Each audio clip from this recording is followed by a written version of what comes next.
guys, I am Tshepo Mahoro, but you can always call me Tshepo Panda, and I am new here, right? I'm like practically new here. So, welcome to me, welcome to you, and welcome to Let's Talk UFS. Mufasa, how are you doing? I'm doing great. How are you? I'm doing great. It's pretty much a very cold morning, don't you think? Yeah, it's very chilly. Yeah. So, um, yeah, can we cut? You're doing what? Can we cut? No. We can't cut. Do we cut these parts out though? So this is gonna show on camera. You guys can't just show my crusty side, but yeah, okay.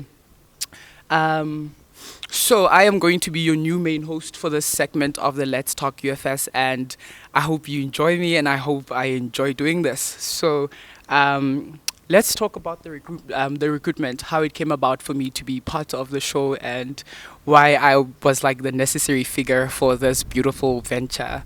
Um, because now when you approached me and told me about like the segment of the show, I was like, okay, super interesting because I had like been interested in working with something like this and being in front of the camera because man, we like have pretty faces and we want to see ourselves in front of the camera. So what did you think when you first approached me? Yeah, so what happened is we had to. Yo, how do I put this?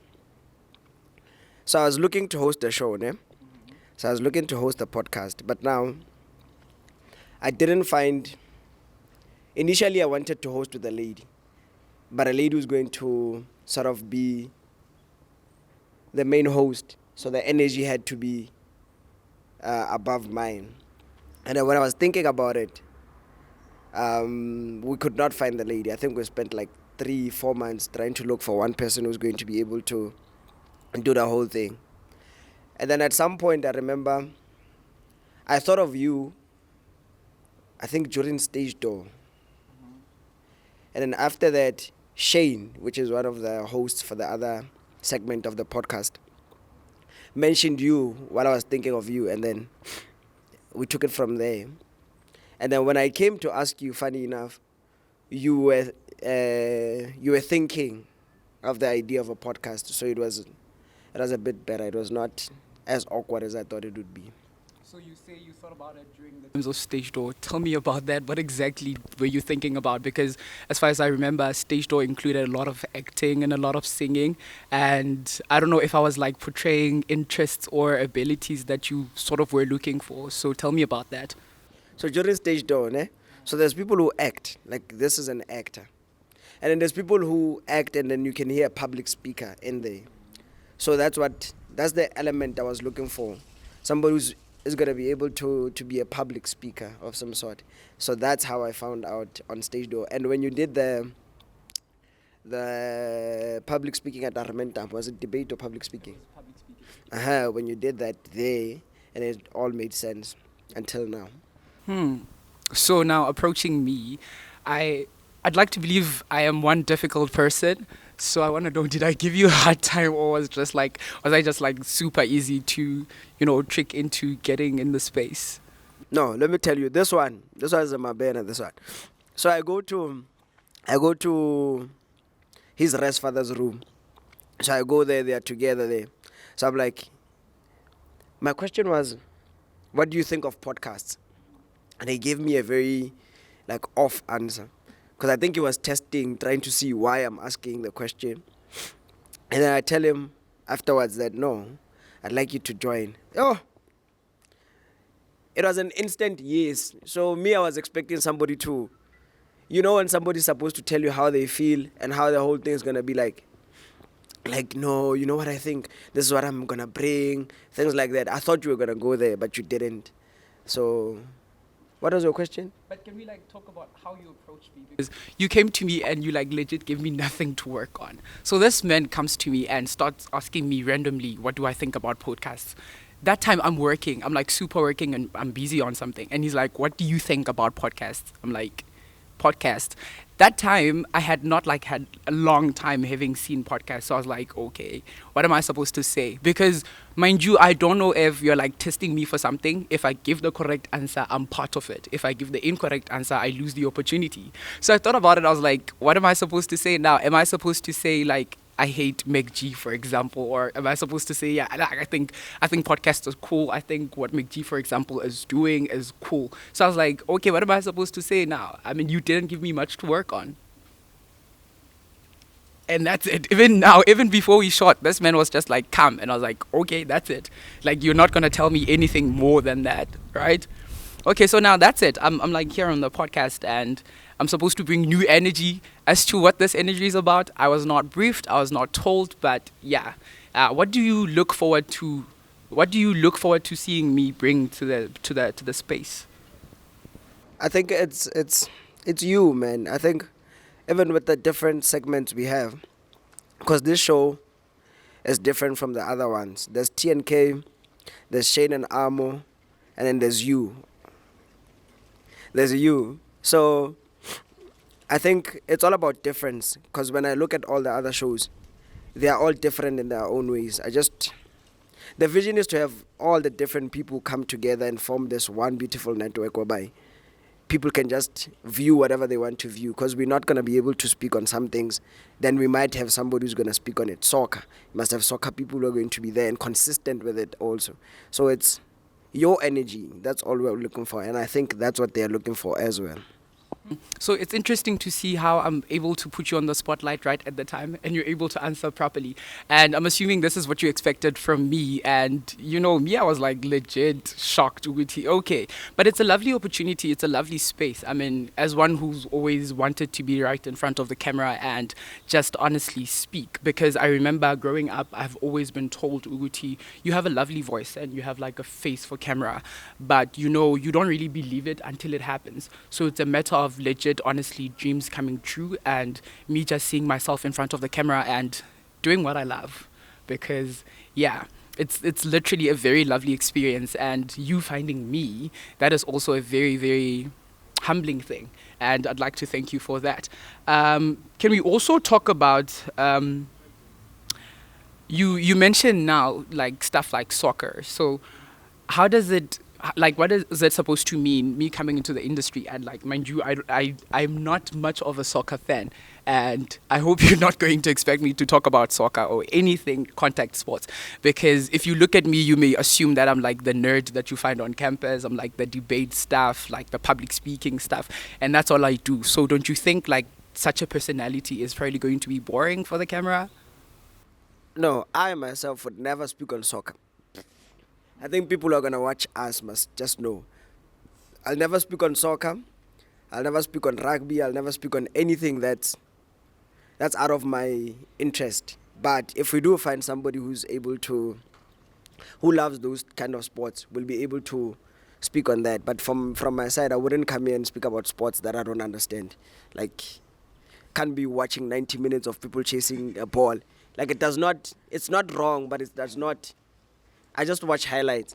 You know what I say all the time? I say, me, they can bash me. I say soccer is a bit stupid, because how do you like kick a ball away and then you run after it? Like, why did you kick it in the first place? That is why I personally prefer non-contact sports. I mean, you'll find me behind the mic and honestly just saying, Mr. Speaker, we think the affirmative side is losing this side of the debate, honestly. And tell me about your favorite podcasters, because ever since we've been speaking, I've been telling you about like what I think of McG, and I once told you who my favorite podcaster is. I'm gonna reveal that, but yeah, tell me about your favorite podcaster and what do you imagine to be like the proper podcast show?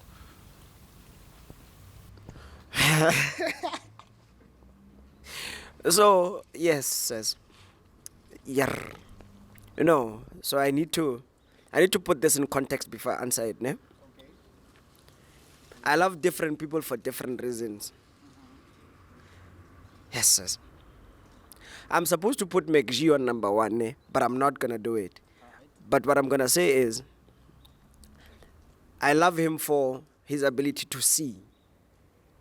He's able to see how the movement is supposed to go, how to brand the podcast industry, especially in South Africa, because I think the market of YouTube also in South Africa is not as expensive as America, whereby we have a large audience, and these things of is it algorithms or what, whereby when you do a video, the topics that you need to cover are sort of controversial so that you can get views and stuff like that. But he is able to brand the podcast, so I love him for that. But in terms of podcasting and being able to speak and all of that, I think I prefer Joe Rogan.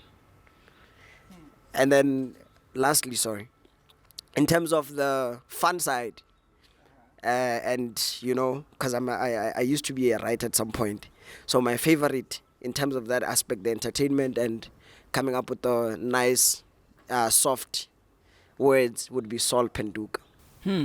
Seems like there's a lot of research. But tell me, how would you say podcasts differ from like ordinary presenting every day to day? Like, how does it differ? What is podcasting to you? So, I think to me, the most, and what I wanted to do with podcasting, or how I got to love it, is the ability to be free, the freedom. I'd always listen to my favorite artists or musicians go on radio and all of that, and I'd listen how sort of boxed they are in terms of questions. There's a certain questioning that you must follow for TV and radio, but for podcasting you can go to as far as like where somebody does not go. There's this person on YouTube, man, I forgot his name. He likes to interview celebrities. I'll put the picture somewhere here. So that person, he does the most awkward research ever. Like I would tell you about something. Who? Ado. Yeah, somewhere there. Like he's what? Yes. Like I think he studied history or something, or journalism or something. When he asks you, he can even ask you about somebody who died when you were 2 years old. That's how intense he gets with the research. So I think I sort of enjoyed podcasting because it includes those elements to be able to go where traditional media would not go. But also you're turning this into an interview. Now it's getting weird. I personally think you speak a lot about speaking and tapping into stuff that you wouldn't normally tap into if you were like in the traditional media spaces. And I think it's pretty weird now because we have to discuss freedom of expression and expressing yourself. And I think what bothers me a lot now is how you express yourself while still not hurting others, because it's now also a matter of how much are you able to share and how free are you to share it. Because with some podcasters, it's like not even PG rated, it's like 18 and stuff. So it allows you to speak about a lot of things and it allows you to say like a lot of things. So now, these things can normally be seen as like derogatory and they can be seen as insulting sometimes. So, like, does it then become your opinion, or do you then give the people what they want you to talk about? Yo. I think, it's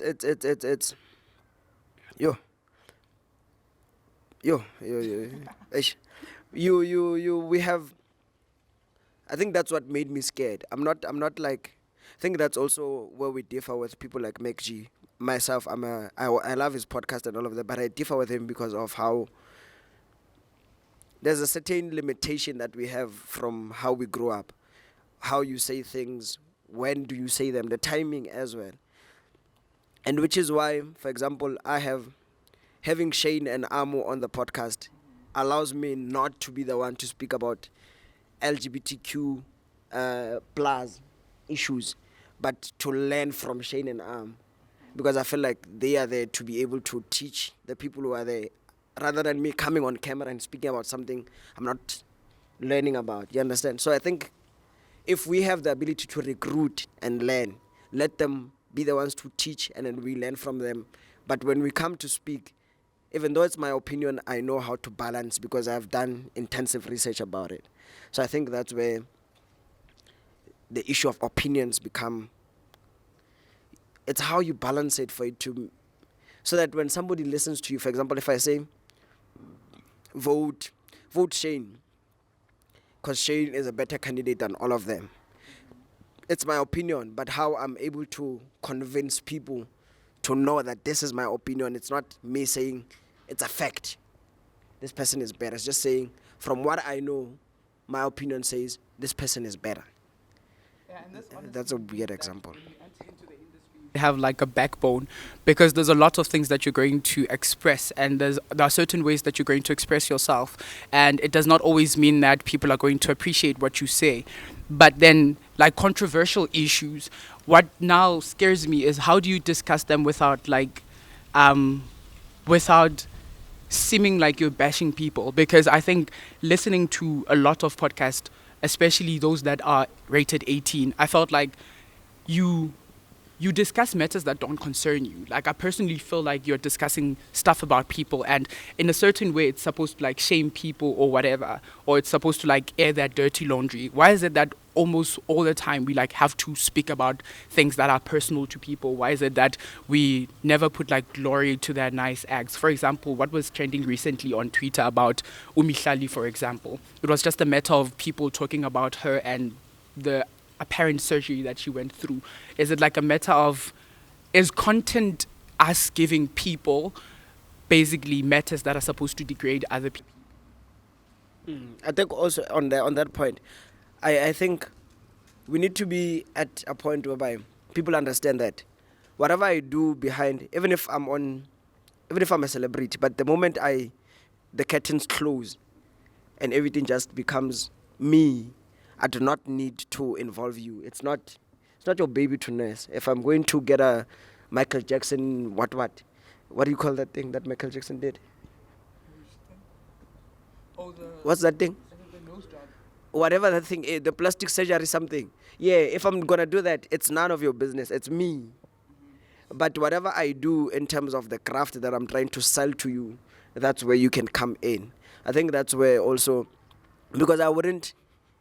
For example, if we are going to speak about the president of the country and their personal life, I think it's better to have that person near us so that when you speak about it, the person is in close proximity. But if you're going to speak about them and how they govern the country, it becomes a bit fair because now they were voted in by the society. So you can discuss something like that. I think that's where also the opinion question comes in to say, some of us have a certain, it's also our opinion, that I believe that we must discuss the things that these people want us to discuss, the things they put in our face. To say, if I am Nasty C, a rapper, and I sing about 1 2 1 2 1 2, I'm allowing you to speak about that thing, but do not speak about my personal life to degrade me or whatever the case may be.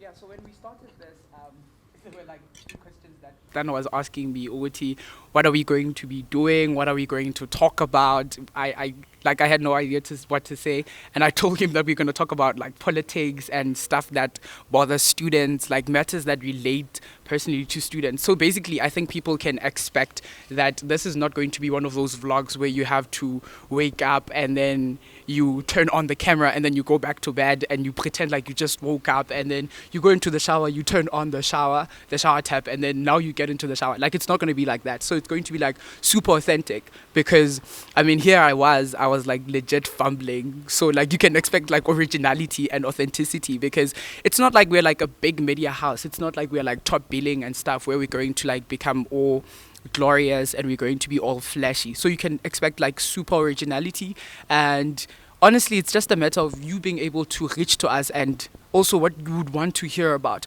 And as a new person into the university space, what do you think is like something that currently bothers students so much, or currently like the hot topic that revolves around the lives of varsity students, or specifically students who You see that you see my issue here, no? It's two, but you limited me, but it's fine. For on-campus students, I think at some point I was I was part of the problem at some point. Okay. I think what we do, especially in residences, ne? So I'm going to divide this answer. So on campus, we speak of residences. Off campus, we speak of commuter students. On campus, we have this notion of you are prisoning students. I come from wherever I come from. I come to a space where I'm supposed to be free, all the things I see on TV, and I come into a space where I'm being imprisoned. I'm being limited movement. I'm being limited on who I interact with. When do I interact with the person? Because there's curfew, there's all of that. Even though those things are meant to protect, sometimes when protection goes overboard to sort of infringe on your human rights, it becomes a bit tricky. You understand? That's my first issue. Commuter students. I come from where I come from. I stay off campus, and then I have challenges with the landlord, and nobody's there to help me. I feel like it's big injustices that the people, because whatever we do, there's always those people who sign up to die for what's good or for what they believe is good. And in the University of the Free State, we're losing that. Our political organizations are not advocating as much as they used to. We're not saying they're not doing it, but they're not out there as they used to back in the days. That's just my 2 cents, man. And you speak about curfew. I also personally remember how much the curfew idea always used to be like a problem to me. So like as a first year entering into the space, I'm just there like, okay, now it's about time that you finally have the freedom. And I'm a person who loves the night, not necessarily like the clubs and stuff. I love walking around at night and just seeing, like being part of how chilled campus is at that time. And I could remember how much curfew was much of a hindrance to me, because I remember I used to be limited until 10 o'clock. And then, as an excuse, you tell yourself, Uguti, no, I want to go out and I want to go to the library. So are you like telling me, Uguti, I can't go to the library or I can't go to the computer labs after 10? And it was like crazy, because I was like, what are you guys doing to us? Especially entering into spaces as first year, where you're likely to discover that even the residence committees are like people who are younger than you. And I feel like it sort of creates some sort of backlash, because we sometimes even feel like we are being controlled. And it's always a matter of, when are we getting the freedom? And you're always telling us about the mistakes that you did. Why can't you trust the first years that they can be independent on their own, and that they can make their own proper decisions? And you also speak about like commuter students. And I also personally feel like not adequate attention is given to students from off campus, because I cannot begin to imagine what it is like having like your own actual conversation with your own landlord. Yes, you're trusted with the money. Yes, whoever pays your accommodation pays, but problems that you face as like an off-campus student, how do you deal with that? Who do you go to? At least on campus you have like representation. You can always knock at a certain door and you can always get answers. So I cannot begin to imagine what it is like being an off-campus student, right? And what would you say like has been like the major problem since you moved from the university space, especially at a residence, and you moved to like your own independent space now? And also, I'm not bashing residence culture there. It's very important. Residence culture is important, but I think time is changing. We need to review and still keep the culture, but see how we can make it better and make it fun again. Because now it's not fun when students are complaining, but you don't want to review the whole thing. Moving to off campus, yo.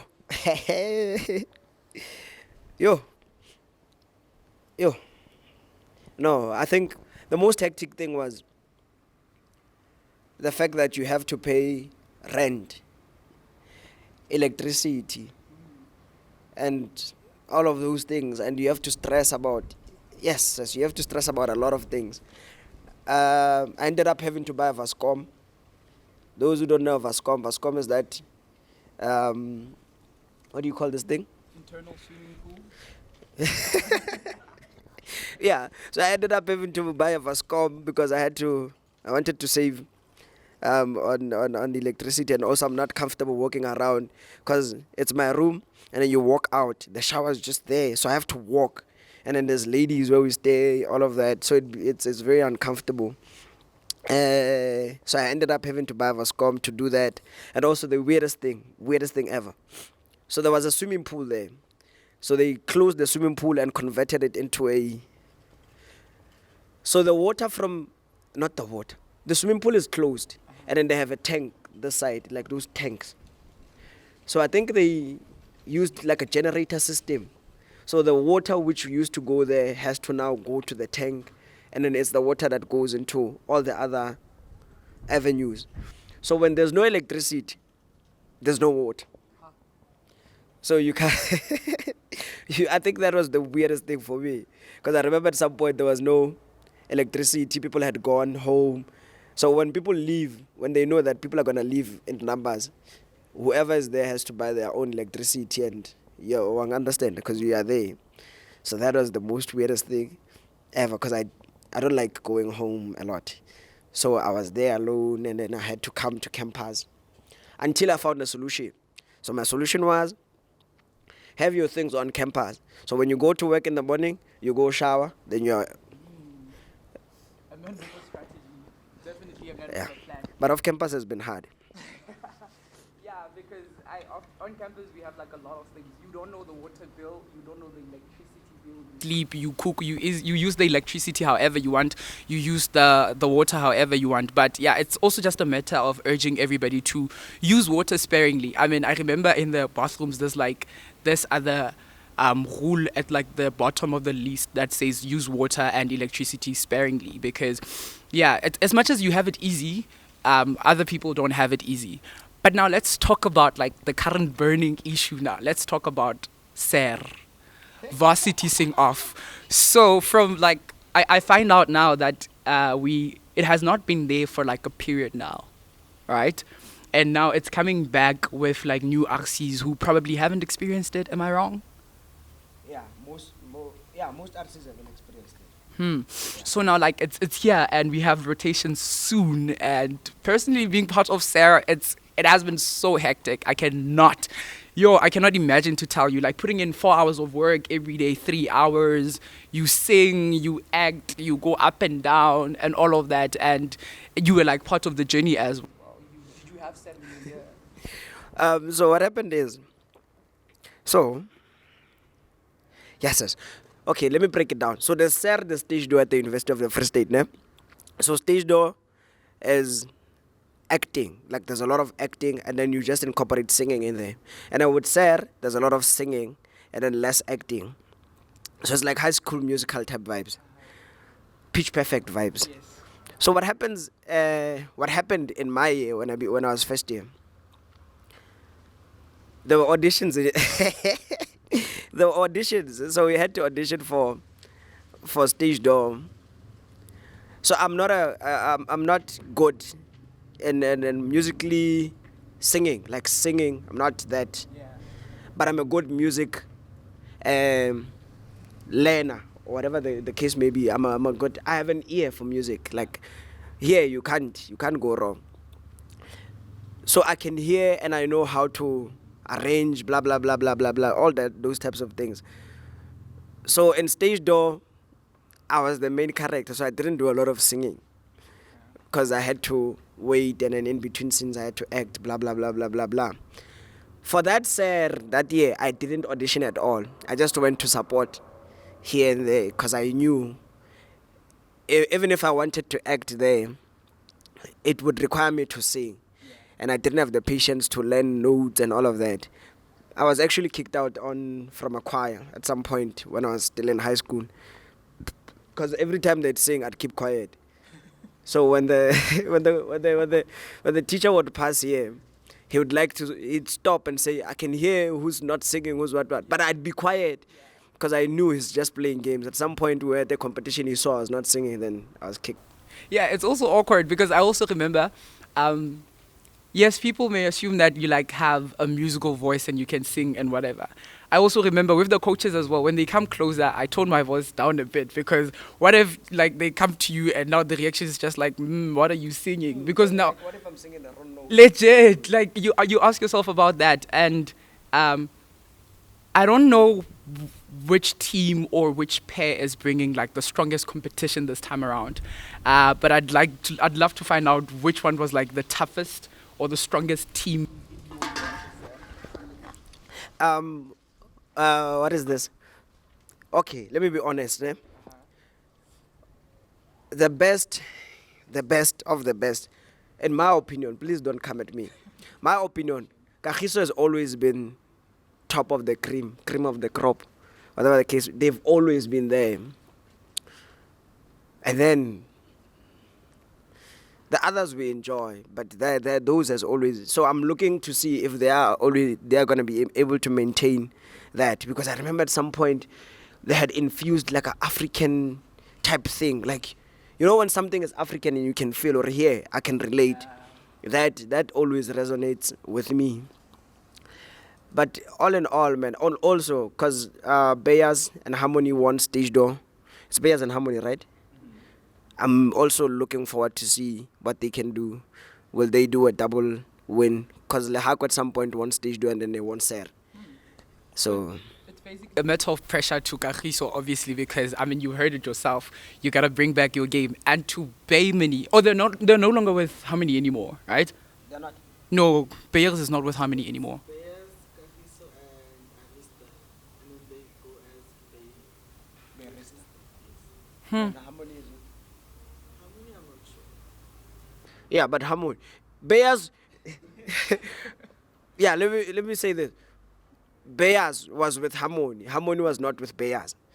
So wherever Harmony is, I agree they're the ones who won Stagedoor. So Bayers won because of Harmony. So Harmony. So Harmony will have to show us what they can do in Ser. I don't know. Who are they paired with? Repeat that statement again. No. Harmony, you must do the things. Harmony, yeah. I mean, Mufasa is out here rooting for you guys. It's hectic, guys. It's very hectic because you talk about Bayers, you talk about Arista, and you talk about like the third partner.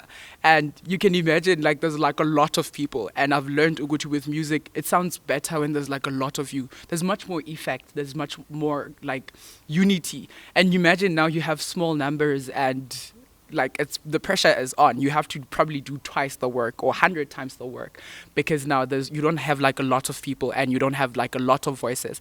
And we can also talk about how the Lehakwe girls are regarded as like probably the best singing female residents here. What do you think about that? Yo, you're putting me. Lehakwe is. If I say one of the most. Lehakwe is the best residence on campus. Yeah, Lehakwe is the best residence on campus. Yeah. I mean, The best, number one, singing, everything, residence culture. I think Lehakwe is number one. And then, followed by, okay, now I'm giving you a list. It's Lehakwe, Tsolopele, Kalami, one, Lehakwe, Tsolopele, Kalami, Vila. Last one, I need the last one. Never. Fisays is next to Castel and them. is Fisays not like Oxy Diamond? Yeah. Fisays, Castel, Acacia, one there at the bottom, they must share. It's a tie. Number 5 is Armentam. Armentam tried this year, so I'll give them number 5. Okay, yeah, it's go easy on the rest of us, guys. I mean, let's share opportunities. So I'm just honestly urging Bayers and Harmony to give others a chance, man. Just tone it down a notch. Let's see new energy because there's a lot of you guys and you don't really give Banababang a chance to like shine as well. You know, like tone it down a bit wherever you are. Yesterday we were at Equitas for like the manifestos. Hey, it's hectic. It's tense, man. It's like it's like it's you. I mean, as a person who's been like into like the leadership space at Res, what do you see? You like what's happening? What's your take on that? Guys, yesterday was hectic. Yo. We say Eitaraso. Hey, so we went there. So obviously I take Tshepo with me. We go there. And yeah, man. Hey. Yeah, it's a movie, man. because the manifesto launch didn't happen because it was stopped. And also, I think students don't know what's happening. If you were to go there as a student, you'd be confused as to why it was stopped, right? But the context here was that even though it was done out of, we can say, spite for now, there was, context in this event. And then what happens is that these people are not reporting back to students. We don't know what's happening. So I'm speaking as a normal student who does not have friends somewhere or whatever the case may be. The process from the beginning has deemed to be unfair or unjust to how it was conducted from the beginning. And obviously the EFF feels like they were denied a president, and let me not say the EFF, the organizations on campus feel like they were denied a president and all of that. It was unfair because the appeals went and then they just came back unsuccessful, and we can't have an uncontested president, which is, if you think about it, it's valid reasons to say this is going to be the first student of the campus, so they need to be challenged in any material cost. But my issue is how we go about it. Yes, we are fighting, but what do the students say? Do the students know? Do the students care? That's just where my thinking is. How do we go back to students and ask them, are you satisfied? Because we've seen a trend here whereby there's protests, there's things like that, but students do not get involved. And I don't see someone coming and saying, but what's the issue? Resident students do not participate when it comes to institutional matters, but they focus on their residences. Why is it like that? Nobody's going and saying, I'll take the fall for this. I'm going to recruit all these residences, make them go and actually participate institutionally, because nobody is foreign to the issues that happen to students. So I think there's a huge disconnect, and I don't know who's going to rock